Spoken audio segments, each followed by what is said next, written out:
আসসালামু আলাইকুম। আজকে আমরা চট্টগ্রাম বিশ্ববিদ্যালয়ের ডি ইউনিটের যে জিকেটা আছে না, এটা নিয়ে আমরা কথা বলবো যে আমাদের কিভাবে আসলে পড়াশোনা করা উচিত এবং প্রিপারেশন নেওয়া উচিত। তো আজকে আমরা যেটা নিয়ে কথা বলবো, এখানে মেইনলি আমাদের বই সংক্রান্ত কথা বলেছি, বাট তার আগে আমি তোমাদেরকে একটু বলতে চাই যে তোমার প্রিপারেশনটা কিভাবে নেওয়া উচিত। আমি এগুলোতে পরে যাচ্ছি, ওকে? তো আমি এগুলোতে পরে যাচ্ছি, তারপর আমি একটু তোমাকে বলি। দেখো, চট্টগ্রাম বিশ্ববিদ্যালয়ে তোমরা যারা প্রিপারেশন নিতে চাচ্ছ, তোমাদের যে কাজটা করতে হবে, আমরা যে টপিকসগুলো দিয়েছিলাম, বা তুমি ধরো আমাদের টপিকসগুলো পাও নাই, এখন তোমার কাজ কি?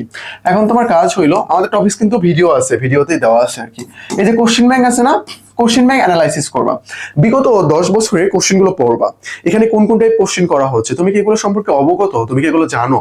তোমার কি এগুলো পড়া আছে? এই বিষয়গুলো দেখবা, এটা তোমার মোস্ট ইম্পর্টেন্ট। এইরকম করে তুমি বাংলা, ইংরেজি, জিকে, আইকিউ সবগুলো টপিক সিলেক্ট করবা। অথবা এখন আমি জিকে এর কথা বলতেছি, জিকে টপিকটা এরকম করে সিলেক্ট করে নেবা।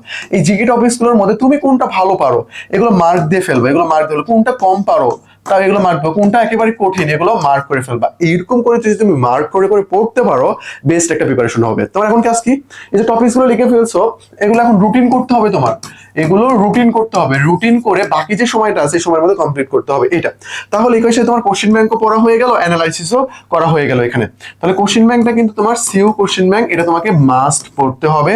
এর পাশাপাশি তোমাকে ডিউ এবং বিসিএস কোশ্চেন ব্যাংকটা দেখতে হবে। এগুলো তোমার অবশ্যই অবশ্যই পড়তে হবে। এগুলো তোমার পরে পরীক্ষার হলে যাবা।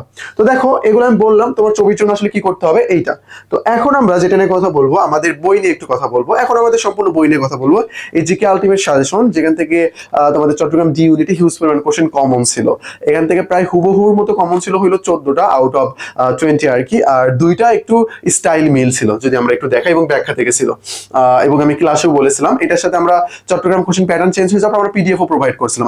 এই বইটা নিলে তোমাকে একটা গ্রুপে অ্যাড করা হবে, যেখানে তুমি 100টা মডেল টেস্ট দিতে পারবা, সাম্প্রতিক থাকবে, কনফিউজিং কোশ্চেনের সলভ থাকবে, এগুলো তুমি পেয়ে যাবা। এই দেখো কোশ্চেন, আমাকে স্বাধীনতা দাও অথবা মৃত্যু দাও, এখানে মাত্র কয়েকটা উক্তি ছিল। তারপরে ফরাসি বিপ্লব সংক্রান্ত যে বইটা ছিল আর কি, স্পিড অফ লস গুরুত্বপূর্ণ। তারপরে লর্ড কর্নওয়ালিস চিরস্থায়ী বন্দোবস্ত, তারপরে ভূমধ্য সাগরীয় দেশ এটা, তারপরে সংবিধান রচনা কমিটির সদস্য, তারপরে তোমার সানা, এটা নিয়ে অনেকের ঝামেলা হয়। দেখো, সিরিয়ান আরব নিউজ এজেন্সি, এটাও দিয়ে দিছি। আবার সানা সিটি অফ ক্যাপিটাল ইয়েমেন, এটাও কিন্তু আমরা দিয়ে দিয়েছি। তারপরে সাংবিধানিক প্রতিষ্ঠান, এখান থেকে কোশ্চেন করা হয়েছিল। এগুলো কিন্তু আমি কমন দেখাচ্ছি সবগুলো। তারপরে ফজলে আবেদ, যিনি নাইট উপাধি, টাইপ কমন ছিল এখানে। তারপরে আলেকজান্দ্রিয়া, এটা টাইপ কমন ছিল। তারপরে তোমার ওই যে দক্ষিণ পূর্ব এশিয়া, চীন থাকবে না ওটার মধ্যে, চীন তোমার প্রাচ্যের মধ্যে পড়বে আর কি।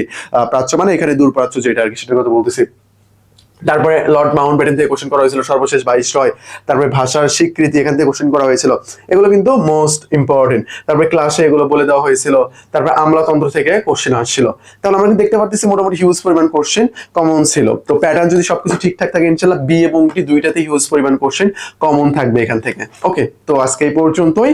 অ্যান্ড আমাদের কোর্স সংক্রান্ত একটু কথা বলতে চাই, যদিও এখানে দেওয়া হয় না, আমরা শুধু জিকে নিয়ে আলোচনা করতেছিলাম। আমাদের ক্র্যাশ কোর্স লঞ্চ করা হয়েছে ছবির জন্য, ছবি অক্সিজেন সাজেশন ওখানে দেওয়া হবে। তোমরা দ্রুত এই নাম্বারে নক দিয়ে ভর্তি হয়ে যেতে পারো। আর এটাই নাম্বার, তোমার অ্যাডমিশন সংক্রান্ত যে কোনো জিজ্ঞাসা জাস্ট আমাদেরকে নক করবা, আমরা সেটা সলভ করে দেবো। আজকে এই পর্যন্তই। আসসালামু আলাইকুম।